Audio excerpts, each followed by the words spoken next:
নমস্কার বন্ধুরা, আমি সুমন ব্যাঙ্গালোর থেকে বলছি।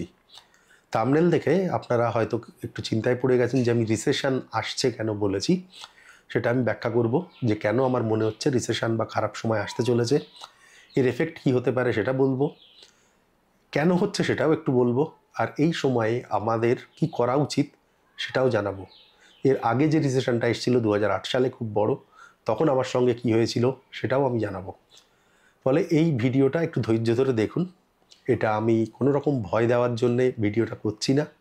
আমার যেটা মনে হচ্ছে আগামীতে যেটা হতে চলেছে সেটা নিয়ে আমি একটু বলার চেষ্টা করছি। আশা করি মন দিয়ে শুনবেন। আপনার যদি ভয় লাগে এই সমস্ত ভাবতে, তাহলে বলবো ভিডিও দেখবেন না, স্কিপ করে যাবেন। আর মূল উদ্দেশ্য হবে আমার এই ভিডিওয় আপনাদের পরিস্থিতি জানিয়ে তার জন্য প্রস্তুত কী করে হবেন সেটা জানানো।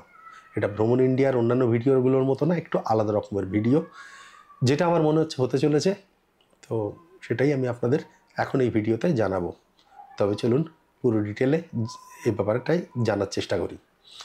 প্রথমেই যদি বলি কি হয়েছে এক্ষেত্রে, আপনারা হয়তো অনেক জানেন যে আমেরিকার প্রেসিডেন্ট ট্রাম্প তিনি বেশ কিছুদিন ধরে বিভিন্ন রকম ট্যারিফ খেলা শুরু করেছেন। ট্যারিফ খেলা মানে হলো তার দেশে যে সমস্ত ইম্পোর্ট হয় তারপরে তিনি ট্যাক্স বসাচ্ছেন। এগুলো গত 2রা এপ্রিল তিনি এটা পুরো প্রত্যেকটা পৃথিবীর সব দেশের পরে প্রায় চাপিয়েছেন। মিনিমাম 10%, ম্যাক্সিমাম অনেক বেশি। আমাদের দেশেও মোটামুটি 22-24% এরকম একটা ট্যাক্স চাপিয়েছেন। এবং এর উত্তরে হয়তো তিনি ভেবেছিলেন বাকি দেশগুলোও চুপ করে যাবে, কিন্তু উল্টো দিকে যেটা হয়েছে, তিনি চাপানোর পরে চীনের পরেও প্রচুর চাপিয়েছেন এবং চীন তার উত্তরে আরও বেশি ট্যাক্স চাপিয়েছে আমেরিকা থেকে ইম্পোর্ট করা সমস্ত জিনিসের পরে। ইউরোপিয়ান ইউনিয়নও বলেছে আমরাও একই কাজ করব। সমস্ত পৃথিবী জুড়ে কিন্তু বেশিরভাগ দেশই বলছে হ্যাঁ আমরাও করব। এর ফলে সমস্ত পৃথিবী জুড়ে ব্যবসায়িক কিন্তু একটা অস্থিরতা তৈরি হয়েছে। আর এই অস্থিরতার ফলেই এই আজকের এই পরিস্থিতি আসতে চলেছে।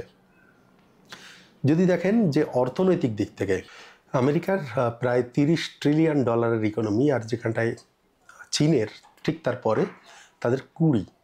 সে তুলনায় আমাদের দেশ যদি দেখি, আমরা এখনও $4 ট্রিলিয়ন পৌঁছাতে পারিনি। সম্ভবত 3.7, 3.8 এরকম ট্রিলিয়ন ইকোনমি। মানে বুঝতে পারছেন যে কত বড় ইকোনমি। তো আমেরিকা প্রথমে আমেরিকার যে প্রেসিডেন্ট ট্রাম্প তিনি ট্যারিফ বসিয়েছেন এবং তার প্রত্যুত্তরে আবার চীন আরও বেশি ট্যারিফ বসিয়েছে। মানে বলতে পারেন একদিক থেকে ঢেউ তুলেছে বা ভূমিকম্প তৈরি করেছে ট্রাম্প, অন্যদিক থেকে তার উত্তরে আরও বড় ভূমিকম্প তৈরি করে দিয়েছে চীন। আর এর জন্য তৈরি হয়েছে এক সুনামি। এটা হলো অর্থনৈতিক সুনামি। এই অর্থনৈতিক সুনামির ফল যদি দেখেন যে শেয়ার মার্কেটের ক্ষেত্রে আমেরিকা থেকে শুরু হয়েছে, আমেরিকায় ধস নেমে গেছে তাদের শেয়ার মার্কেটে, এবং তারপরে যত দিন বা সময় যাচ্ছে তারপরে এশিয়া, আমাদের দেশে, এবং তারপরে গিয়ে ইউরোপেও এই একই জিনিসটাই হবে। যেটা হবে যে মঙ্গলবার খবরে দেখবেন যে হয়তো যে বাজার থেকে এত লক্ষ কোটি টাকা উধাও বা শেয়ার বাজারে ধস ইত্যাদি ইত্যাদি দেখতে পারবেন। এটা হবে, কিন্তু এটা কিন্তু শুরু, এটা শেষ নয়। এবং এই জিনিসটা হওয়ার কারণে এই ট্যারিফ ব্যাপারটা। তো এবার এর ফলে কি হবে, মানে আপনি হয়তো শেয়ার মার্কেটে নেই, আপনার কোনো লেনদেন নেই শেয়ার মার্কেটে, কিন্তু তার সত্ত্বেও কি হতে চলেছে যখনই এরকম একটা পরিস্থিতি হয় যেখানে পুরো পৃথিবী জুড়ে একটা অনিশ্চয়তা তৈরি হয়, প্রথমেই ব্যবসায়ীরা কি করে, তারা নতুন যে কোনো ব্যবসা বা নতুন কোনো ইনভেস্টমেন্ট করার আগে কিন্তু তারা চেপে যায় যে না না এখন করব না, একটু দেখি কি হচ্ছে না হচ্ছে, তারপরে গিয়ে আমরা করব। এটাই তো স্বাভাবিক। অনিশ্চিত বাজারে কে পয়সা লাগাবে, নতুন কোনো ইনিশিয়েটিভ নেবে না, বা হয়তো কেউ খরচ কমানোর দিকে যাবে। আর যখনই এটা হবে সঙ্গে সঙ্গে খরচ কমানোর উপায় কী হতে পারে, হয় ব্যবসা বন্ধ করে দেওয়া, চাকরি থেকে মানুষকে ছাঁটাই করে দেওয়া, এই সমস্তগুলো শুরু হয়। আর ভারতের ক্ষেত্রে যেটা হতে পারে, ভারতের অর্থনীতি মূলত আমাদের দেশের ভেতরের যে সমস্ত কিছু উৎপাদন হয় বা কনজিউম হয় এই সমস্তর পরে কিন্তু কিছু সেক্টর আছে যেগুলো কিন্তু বিদেশের পরে নির্ভরশীল। তার মধ্যে সবচেয়ে বড় সেক্টর হলো আইটি। আমি ঘুরে ফিরে আইটির কথাই বলবো, বাকিগুলো নিয়ে আমি খুব বেশি কথা বলবো না। হ্যাঁ, তবে সেখানটা কিছুটা ক্যাসকেডিং এফেক্ট বা কিছু এই আইটির এফেক্টের কিছুটা এফেক্ট সেখানেও পড়বে, বা বিদেশের এফেক্টের কিছু এফেক্ট এখানেও পড়বে। তো এক্ষেত্রে কী হবে, এই সমস্ত কোম্পানিগুলো যেমন বিদেশে তাদের হয়তো লোকজন ছাঁটাই করা শুরু করবে, সঙ্গে সঙ্গে তারা কিন্তু নতুন আইটি ইনভেস্টমেন্ট করবে না। বা আইটি ইনভেস্টমেন্ট কমিয়ে দেবে। আর আমাদের দেশের যে সমস্ত আইটি সেক্টর আছে মূলত হলো সার্ভিস সেক্টর, মানে আপনি আইবিএম, টিসিএস, ইনফোসিস, উইপ্রো যাই বলুন না কেন, সমস্ত বড় কোম্পানিগুলো কিন্তু সার্ভিস সেক্টর। তারা বিদেশের বিভিন্ন কোম্পানির থেকে কাজ নেয়, এখানটায় করে দেয়, লোক দিয়ে করে দেয়। কিছুটা আপনি আপনার আশেপাশের কোনো ঠিকা মালিকের মতো বলতে পারেন, যে আপনি হয়তো বাড়ি বানাবেন, একজন ঠিকাদারকে নিয়ে আসলেন, তার চেনা আরও 10জন মিস্ত্রি আছে, তাদের নিয়ে আসলো, এনে আপনার বাড়িটা তৈরি করে দিল, কিছুটা এরকম বলতে পারেন, খুব বড় স্কেলে। এবার আপনি যদি মনে করেন আপনি বাড়ি বানাবেন না, তাহলে কি ঠিকাদার কাজ পাবে না? ঠিকাদার কাজ না পেলে লেবাররা কাজ পাবে না? তো এক্স্যাক্টলি এটাই হবে, যে বিদেশের কোম্পানিগুলো যদি তারা আইটি কোম্পানিগুলোকে কাজ না দেয়, তো আইটি কোম্পানিগুলোর কিন্তু লোক নিতে পারবে না, বা যারাও লোক আছে তাদেরও কিন্তু একসময় বসিয়ে দিতে বাধ্য হবে। ঠিক এটাই হতে চলেছে। তো এই যে ব্যাপার যেটা হচ্ছে, এটা আমার মনে হচ্ছে এটা রিসেশনের পূর্বাভাস, বা হয়তো রিসেশন এসেই যাবে। রিসেশন সাধারণত দুটো কোয়ার্টার, মানে 6 মাস অন্তত যদি মন্দা না হয় তাহলে তো রিসেশন বলে না, কিন্তু যেভাবে চলছে, যদি এভাবে চলে তাহলে রিসেশন আসার একটা সম্ভাবনা ভীষণ রকমভাবে আছে। এর আগে যে বড় রিসেশন এসেছিল সেটা 2008 সালে, তখন আমি বছর 3 হয়েছে চাকরি শুরু করছি, তখনও বুঝতাম না যে কি হচ্ছে না হচ্ছে। 2007-এর শেষের দিক থেকে দেখতাম আমাদের হাতে কাজ ছিল না, অফিস যেতাম, বসে থাকতাম, চাকরি মানে নভেম্বর ডিসেম্বর থেকে কাজ নেই। তো এই করতে করতে জানুয়ারি মাসের শুরুর দিকে আমাদের হঠাৎ করে একদিন ডেকে আমাদের বলল যে আমার এবং আমাদের পুরো টিমের কারোরই আর চাকরি নেই। তখন প্রায় 2 মাসের বেতন তারা দিতে পারেনি, আর তার 15 দিন পরে আমার নিজের বিয়ে ছিল, মানে ওই সময়টায় জাস্ট বিয়ের 15 দিন আগে আমার চাকরিটা গেছিল। ঠিক এই রিসেশনের এফেক্ট। লাকিলি আমি ওই সময় অন্য একটা চাকরি খুঁজছিলাম, যাদের সঙ্গে আমার স্যালারি কত হবে সেটা নিয়ে কথাবার্তা চলছিল। তো সেখানে আমি, মানে এটা হয়েছিল বৃহস্পতিবার দুপুরে, আমি তখন বললাম ঠিক আছে তোমরা যে স্যালারি দিচ্ছ আমায় আমি তাতে রাজি আছি, আমি সোমবারে জয়েন করব। মানে সেইবার চাকরি যাওয়াতে আমি একদিন আমি চাকরি ছিল না আমার কাছে, কিন্তু তার পরবর্তীতে বহু মানুষের কিন্তু 2008-এ চাকরি গিয়েছিল। এবং এবারেও যেটা হবে, এবারে যারা সার্ভিস সেক্টরে আছে নো ডাউট সমস্যা হবে।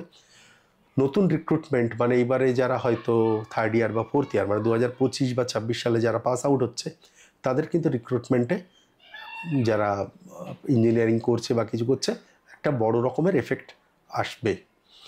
যারা আইটি কোম্পানিতে আছে জুনিয়র বা এমন কোনো চাকরিতে, তাদের কিন্তু অনেকের চাকরি যাওয়ার একটা সম্ভাবনা আছে, এটা একদম পরিষ্কার।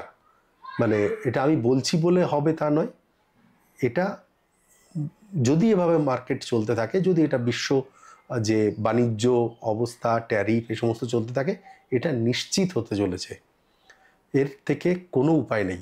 26,000 দেখছেন, ওটা 2,26,000-ও হতে পারে মোট আইটির চাকরির বাজারে, হতেই পারে। তো এই সময়টা কিন্তু আসতে চলেছে, তার জন্য সাবধান। এবারে আসি, এতেও গেল আইটির জন্য। দেশের মধ্যে যে সমস্ত কোম্পানিগুলো আছে তাদের কি হতে পারে। তাদের যেহেতু আমাদের দেশের বাজারেই, দেশের মধ্যে সমস্ত কিছু চলে, মানে আমাদের দেশে যেটা তৈরি হয় সেটা মূলত দেশেই আবার কিনে নেয়, যে কারণে দেশের বাজারে আমাদের বিদেশের থেকে খুব বেশি ইম্প্যাক্ট সাধারণত হয় না, অল্প হয়। কিন্তু যে সমস্ত শহরগুলো আছে, যেমন ধরুন ব্যাঙ্গালোরের মতো শহরে, যেখানে আইটি নির্ভর, মেইনলি বিদেশের পরে নির্ভরশীল, সেই সমস্ত শহরের ইকোনমি কিন্তু বিদেশের পরে ভীষণ রকমভাবে নির্ভর করে আছে। এবং ধরুন কোনো একজনের যদি চাকরি যায়, তাহলে তো সে জিনিস কিনতে পারবে না, অর্থাৎ তার কেনার ক্ষমতা কমে গেল। মানে সে যে জিনিসটা কিনতো তার প্রোডাকশানে ইম্প্যাক্ট পড়বে সেই ব্যবসাতে, ফলে এখানটা একটা ক্যাসকেডিং এফেক্ট কিছুটা হবে। কতটা হবে সেটা বলা যাচ্ছে না, কিন্তু কিছুটা হবে। ব্যাঙ্গালোরের মতো শহরে কিন্তু বেশি হবে। এর সঙ্গে সঙ্গে আমি একটু জুড়ে দিই যে এখানটার যে রিয়েল এস্টেটের মার্কেট কি হতে পারে। প্রতি মাসে একটা করে রিয়েল এস্টেটের ভিডিও করি, এ মাসে আমি করতে পারিনি গলা ব্যথার জন্যে বা গলা ভেঙে যাওয়ার জন্যে। তো রিয়েল এস্টেটে বর্তমানে যদি দেখেন, এখন কিন্তু আমাদের দেশের বা ব্যাঙ্গালোরের কথা যদি বলি, ফ্ল্যাটের দাম কিন্তু আকাশ ছোঁয়া। একটা 2 বেডরুমের ফ্ল্যাট দেখবেন 1.5 কোটি টাকা, 3 বেডরুম 3 কোটি, 4 কোটি, এরকম টাকা এক একটা দাম, একটু ভালো জায়গায় হলে 1.5 কোটি, 1.25 কোটির নিচে 2 বেডরুম আজকাল আর পাওয়া যাচ্ছে না, এ ভালোগুলো। মানে আমি বলছি প্রেস্টিজ বা শোভা এই টাইপ যে সমস্ত কোম্পানিগুলো, এমনকি তার থেকে কম দামিগুলোও কিন্তু 1 কোটি 30-40 লাখ করে নিচ্ছে, যারা একটু ফেসিলিটি দেয়। ফলে এটা কিন্তু একটা ম্যাক্সিমাম পর্যায়ে আছে। এবং এটাতে এফেক্ট আসবে, কারণ যখন চাকরি বাজার খারাপ হবে মানুষ কিন্তু এগুলো কিনতে পারবে না। প্লাস এই সমস্ত বা রিয়েল এস্টেট মার্কেট কিন্তু অনেকটা নির্ভর করে এনআরআইদের পরে, এবং বিদেশে ইম্প্যাক্ট আমাদের দেশের থেকে অনেক বেশি হবে। তো সেখানটায় মানুষের এনআরআইদের হাতে যদি পয়সা না থাকে তারা কিন্তু এখানে ইনভেস্ট করবে না। ফলে রিয়েল এস্টেট মার্কেট ব্যাঙ্গালোরের মতো শহরে কিন্তু ইম্প্যাক্ট হতে চলেছে। এখন যে পর্যায়ে আছে, যদি দাম নাও কমে তাহলেও এই পর্যায়ে কিন্তু আগামী 2-3 বছর আমার মনে হয় একই অবস্থায় থাকবে। এবং এই পরিস্থিতিতে আমি সকলকে বলবো, মানে আমার নিজেরও ইএমআই চলছে, তো সেটা তো কিছু করবার নেই। নতুন করে যদি ইএমআই করার হয় তাহলে আমার উপদেশ হবে ক্ষেত্রে ইএমআই এখনই করার কথা ভাববেন না, ওয়েট করে যান। বাড়ি গাড়ি যাই হোক, একটু ওয়েট করে যান। এই সময়টায় মানে এরকম পরিস্থিতি যদি হয় তাহলে যেটা করতে হয় সেটা অ্যাকচুয়ালি আমার বলার থেকে, দেখুন এটা খুব ন্যাচারাল নিয়মে আমি দেখেছি যে আমি যখন মসলন্দপুরে থাকতাম, মাঝে মাঝে বর্ষাকালে দেওয়াল জুড়ে সমস্ত পিঁপড়েরা তাদের ডিম নিয়ে আস্তে আস্তে উপরে ছাদের দিক চলে যেত। প্রতি বর্ষাকালে হতো। মানে সেটা দেখে আমরা বুঝতাম যে আজকে খুব বেশি রকমের বৃষ্টি হতে চলেছে, হয়তো পুরো জলে ভরে যাবে মাটি। মানে একটা পিঁপড়ে পর্যন্ত বুঝতে পারতো যে খারাপ সময় আসছে, তারা তাদের ডিম খাবার দাবার নিয়ে আস্তে আস্তে উঁচু জায়গায় চলে যেত, মানে সেভ করার চেষ্টা করতো। ঠিক এই পরিস্থিতিতে কিন্তু ওদের থেকে আমাদের শিক্ষা নেওয়ার মতো অবস্থা। এই সময় আমাদের উচিত সবথেকে বেশি সেভ করা। হ্যাঁ, আমি যদি বলি সেভ করা তাহলে মার্কেট আরও ডাউন হবে, সেটা ঠিক, কিন্তু এক্ষেত্রে উপায় হলো চাচা আপন প্রাণ বাঁচা। তো যে কারণে যার সম্ভব টিএমআই এখন না শুরু করাই ভালো। যতটা সম্ভব সেভ করে পয়সা হাতে রেখে দেওয়া ভালো, এবং সেফ অ্যাসেটে রাখা ভালো, মানে ব্যাংক টাইপের জায়গায়, ভালো ব্যাংক যে সমস্তগুলো আছে, যাতে যতটা বেশি সম্ভব টাকাটা সঞ্চিত থাকে। তো এইরকম একটা পরিস্থিতিতে কিন্তু এটাই করা উচিত। যারা নতুন পাস আউট করছে তারা যদি প্লেসমেন্ট পেয়ে যায় ভালো, যদি না পায় তাহলে আমি বলবো আরও 2 বছর মাস্টার ডিগ্রিটাও করে নেওয়ার জন্যে, বা হয়তো নতুন কিছু শিখে নেওয়ার জন্যে। যাদের চাকরি যেতে পারে তাদের এখন থেকেই প্রস্তুত হওয়া উচিত নতুন লেটেস্ট টেকনোলজি শেখবার জন্যে, আরও বেশি পড়াশুনো করা, এআই বা ক্লাউড, এই সমস্তগুলো যেগুলো 20-30 বছরের পুরানো টেকনোলজি সেগুলো নয়, নর্মাল কোডিং এ সমস্তগুলো নয়, লেটেস্ট টেকনোলজিগুলো শিখে নেওয়া। এই সমস্তগুলো যদি করা হয়, আগামী যে সময়টা খারাপ সময়টা হবে, এরপরে যখন ভালো সময় আসবে তখন তাহলে কিন্তু তারা চাকরি বাকরি পেয়ে যাবে। এটা আপনারা হতে পারেন বা আপনাদের ছেলেমেয়েরা যদি হয়তো হতে পারেন। এই পরিস্থিতির থেকে বাঁচার অন্য কোনো উপায় নেই, এটা হতে চলেছে। আমি আজকে বলছি, যদি না হয় আমি সবচেয়ে বেশি খুশি হব, কিন্তু আমার ধারণা এটা হতে চলেছে। সমস্ত কিছু দেখে আমার সেটাই লাগছে। আর এইরকম পরিস্থিতিতে আসলে ভয় পেয়ে গেলে হবে না। এখানটায় মন শক্ত করে কি হতে পারে তার জন্য প্রস্তুত হয়ে ধীরে ধীরে আগামী দিনের জন্য প্রস্তুত হওয়া ছাড়া অন্য কোনো উপায় নেই। আজকে অনেকগুলো বেশ খারাপ খবর আপনাদের বা খারাপ সংকেত আমি আপনাদের দিলাম।